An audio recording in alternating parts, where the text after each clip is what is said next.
datang di podcast Nation Talks, podcast yang akan membahas tentang peran penting dari bela negara dan juga keluarga negaraan. Di sini bersama aku Anindya yang akan menemani kalian pada episode kali ini. Hari ini itu kita akan membahas topik yang sangat menarik, yaitu bagaimana sih caranya bela negara serta keluarga negaraan ini bisa diwujudkan melalui profesi, khususnya di bidang keperawatan onkologi. Karena seperti yang kita tahu ya teman-teman, karena bela negara dan keluarga negaraan ini itu nggak selalu identik dengan militer atau yang berbau-bau negara gitu deh, tapi juga bisa melalui pengabdian, kepedulian, dan juga kontribusi nyata kepada masyarakat. Dan hari ini aku sudah bersama sosok yang sangat inspiratif, yaitu Nurse Dewi Handayani. Halo Nurse, apa kabar? Sehat. Boleh disapa teman-temannya? Hai teman-teman, salam kenal.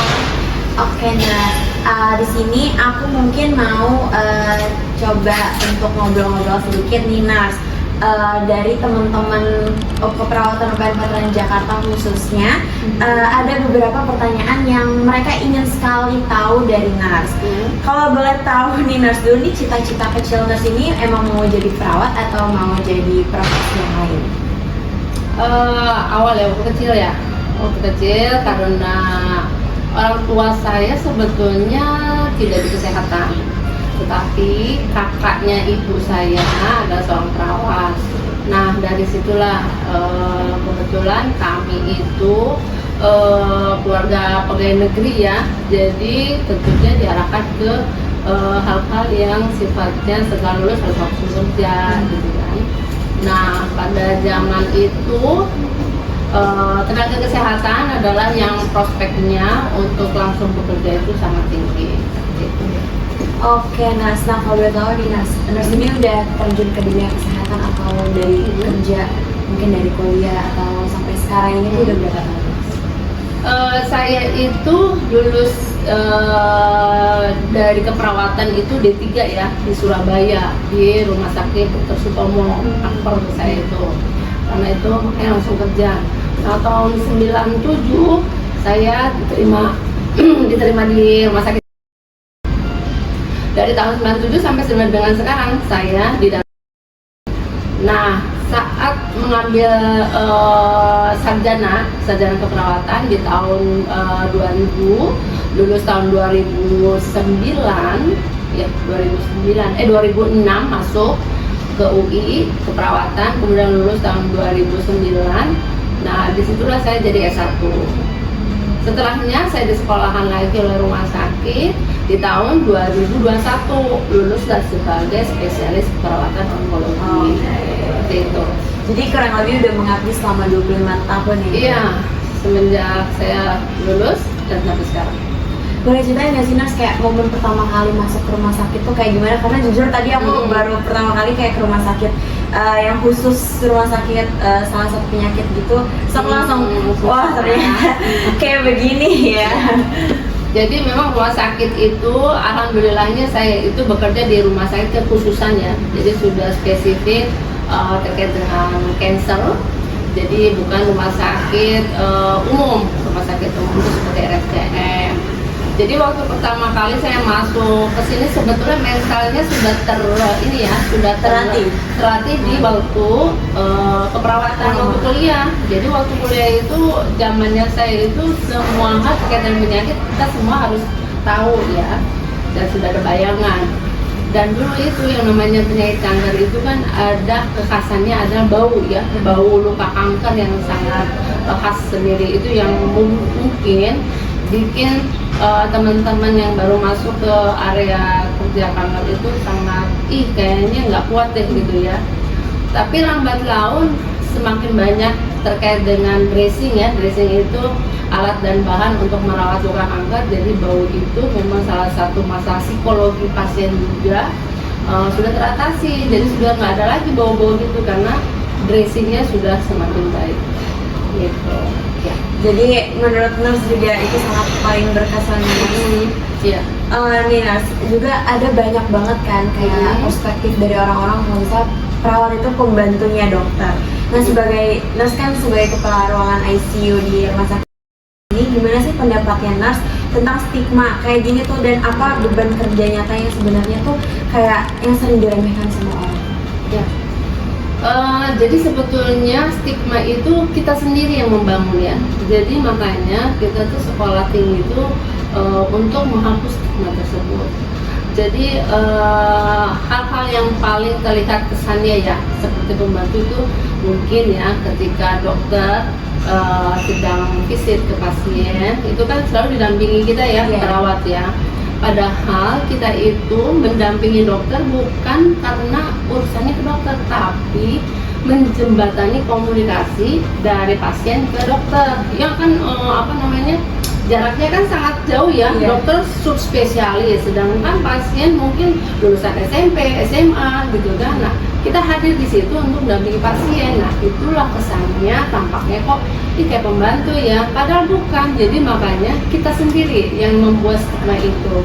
Jadi waktu dokter visit itu kita harus membuat gestur yang baik, kemudian observasi pasien pada kata-kata apa yang tidak mengerti, kita langsung membantu di salah satu seperti itu. Nah itu kita sendiri yang membuat sendiri ya, harus membuat stigma baik pada pasien biar gak diremehin orang-orang. Iya betul ya. Nih nurse kan pasti nurse juga sebagai perawat ICU punya kehidupan yang mungkin banyak keambil dari waktu-waktu bekerjanya. Gimana caranya nurse tuh kayak menjaga keseimbangan nih antara pengabdian nurse sebagai perawat dan juga kehidupan pribadi nurse di rumah. Ya. Jadi memang ini juga tips ya buat teman-teman yang bekerja di area tenaga kesehatan. Kita harus sudah siap 24 jam. Apalagi di rumah sakit ya, kita harus sudah siap untuk bekerja 24 jam. Oleh karena itu, kita sudah tahu tubuh kita sendiri, bagaimana pola makan yang baik, pola makan, pola istirahat, pola mengelola stres, itu harus sudah bisa atur diri sendiri. Bagaimana kita bisa ngasih tahu orang lain kalau kita sendiri acak-acakan gitu kan? Nah, makanya kita harus bisa sendiri. Kemudian untuk kehidupan pribadi, seperti saya, ya ini juga buat teman-teman, ketika memilih pasangan hidup, dia harus tahu bahwa kita adalah suatu tenaga kesehatan, di mana pekerjaannya bisa sih, bisa tidak, yaitu harus siap. Itu harus dibicarakan, begitu memulai suatu hubungan ke arah yang serius harus sudah mulai dibicarakan. Bagaimana nanti melahirkan seorang anak, bagaimana nanti ke depannya. Nah, alhamdulillahnya, contohnya saya memulai seperti itu sampai dengan sekarang support dari suami sangat besar. Seperti itu. Enak banget ya. Jadi ya perlu juga support dari keluarga, dari suami terutama. Oke, nurse. Pasti kan kalau misalnya perawat gitu kan suka diomelin atau misalnya dikomplain sama pasien karena mungkin kayak perspektifnya beda, cara omongnya beda, cara penegasannya tuh mungkin dari pasiennya yang kurang ngerti. Nah itu tuh gimana caranya kita yang kayak benar-benar bisa mengontrol emosi kita, mengontrol kayak harus dipisahkan lah antara permasalahan pribadi, emosi sama harus tetap profesional gitu sebenarnya. Jadi ada lagi nih selain itu ya, tips menghadapi pasien ya. Jadi kalau kita memberikan asuhan kepada pasien itu anggaplah seperti keluarga sendiri. Jadi tidak ada jarak gitu ya. Nah kalau kita sudah memulai suatu hubungan saling percaya, bina hubungan saling percaya BHSP ya, mungkin teman-teman sudah diajarkan ya. Nah itu akan terlihat dari semua komunikasi yang kita lakukan. Jadi tidak ada lagi jarak. Nah, kalau kita sudah bisa membangun BHSP sama pasien dan keluarga itu minimal komplain, minimal keluhan seperti itu. Jadi memang kita harus pede sama profesi kita. Kalau kita nggak pede sama profesi kita, pasien dan keluarga nggak percaya. Iya, makanya kita harus pede dan anggaplah seperti keluarga sendiri. Jadi apapun kita informasikan untuk pasien dan keluarga minimal komplain. Itu tipsnya teman-teman.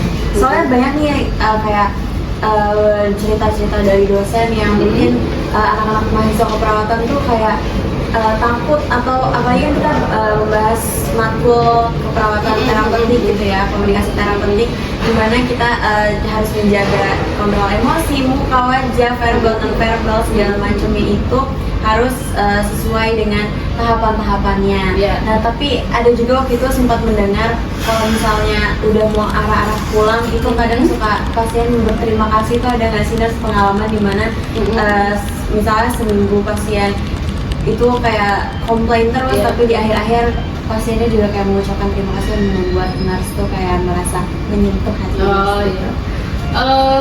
Jadi kalau cerita ya, pasien-pasien di rumah sakit kanker kebetulan pasien lama. Jadi pasien itu berulang karena kan kanker itu penyakit kronis ya. Dia harus kontrol, dia harus berobat sepanjang hidupnya, itu harus dikontrol dan harus berobat. Oleh karena itu pasien itu sudah tahu dengan dirinya sendiri. Jadi ketika kita membangun BASP itu minimal sebetulnya komunikasi itu yang paling banyak dari pasien.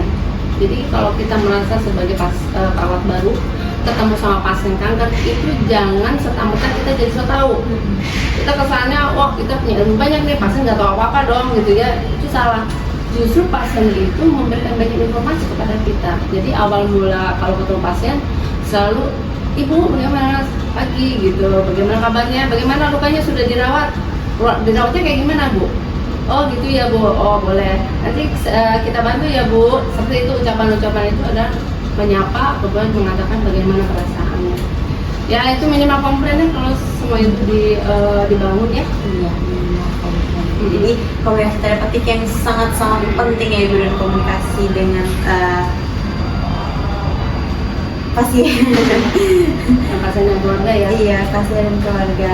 Nah, sebagai penutup nih Nars, apa sih harapan besar Nars untuk masa depan dunia kesehatan Indonesia khususnya pada penanganan kanker? Jadi sekarang itu eranya di mana himbauan dari Kementerian Kesehatan bahwa kita itu harus sudah mulai di fase preventif. Jadi bukan lagi kuratif. Jadi sudah bukan lagi mengobati kanker, tapi mencegah supaya tidak kanker. Caranya dengan apa?